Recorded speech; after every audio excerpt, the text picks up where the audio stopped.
Yahobu, Bapak Ibu Pendeta, Sinenge, Majelis dan warga Gereja Amin, ini adalah channel YouTube Sinode Gereja Amin. Karena itu, bagi yang mencintai Gereja Amin, tontonlah, subscribe, like, dan bagikan. Gereja Amin yang tangguh, mandiri, dan peduli. Tuhan Yesus memberkati.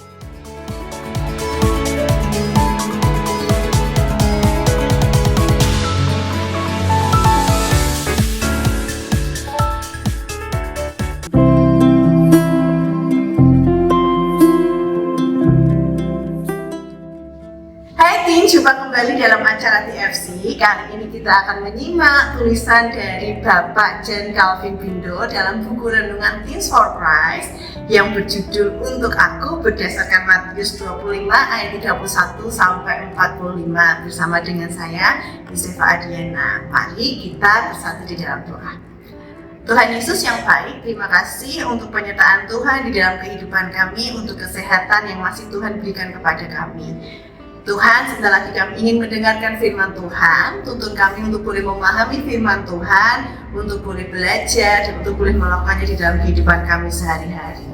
Inilah doa kami ya Tuhan, kami siap untuk mendengarkan. Amin.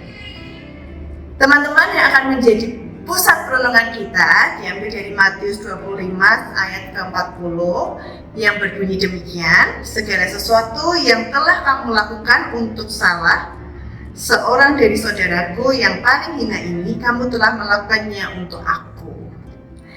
Konon, Ibu Teresa pernah menolong orang yang tergeletak di got lalu membawanya pulang. Setelah tiba di rumah, orang itu mati tak lama setelah dibersihkan. Orang-orang yang melihatnya merasa heran karena Ibu Teresa seolah melakukan hal yang sia-sia. Bacaan kita menggambarkan tentang hari penghakiman terakhir. Pada hari itu, sang raja akan menghakimi setiap orang berdasarkan perbuatannya. Perbuatan yang dimaksud adalah bagaimana orang memperlakukan mereka yang paling hina sebagai sesamanya. Perhatikan, bukan sekedar hina tetapi yang paling hina. Pada masa itu, orang yang hina saja sudah disingkirkan, apalagi orang yang sangat hina. Mereka tidak diperlakukan sebagai sesama manusia. Dengan mereka yang paling hina itulah sang raja menyamakan dirinya. Jadi apabila ada orang yang memperlakukan mereka yang paling hina sebagai sesamanya, itu berarti ia melakukannya untuk sang raja. Mereka yang paling hina adalah mereka yang kelaparan, kehausan, orang asing yang telanjang, sakit, dan di dalam penjara. Teens, apa yang dilakukan oleh Ibu Teresa dapat menjadi contoh tentang bagaimana kita dapat berbuat bagi mereka yang paling hina. Ibu Teresa bisa saja membiarkan orang itu tetap berada di dalam got sampai mati. Namun Ibu Teresa bersikap lain. Bila orang itu mati di got, ia adalah korban.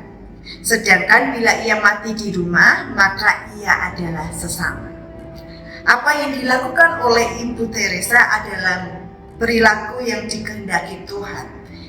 Ia sudah melakukannya untuk Tuhan. Ini bukan sekedar berbuat baik, sebab itu jauh lebih mudah, melainkan menempatkan mereka yang paling hina pada posisi yang sama dengan diri kita sendiri. Bahkan lebih dari itu, melakukan seperti untuk Tuhan. Teman-teman, itulah perenungan kita. Mari kita bersatu di dalam doa.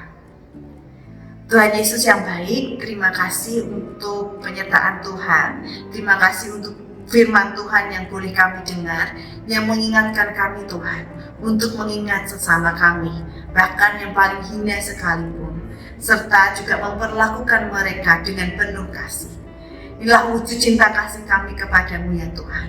Tuhan, tolong kami sebagai remaja-remaja Kristen Tuhan, supaya kami pun boleh berbuat dengan penuh kasih untuk sesama kami. Tuhan, inilah doa kami ya Tuhan Yesus Kristus, tolong bantu kami di dalam kehidupan kami sehari-hari. Sehingga di dalam kehidupan kami, setiap kami boleh melihat saudara kami pun boleh melihatnya dengan kasih, kami pun juga boleh memperlakukan mereka dengan kasih. Inilah doa kami ya Tuhan Yesus Kristus, di dalam nama Tuhan Yesus Kristus kami telah berdoa. Amin. Teman-teman, jangan lupa di like, di share, dan juga di subscribe ya. Tuhan Yesus memberkati.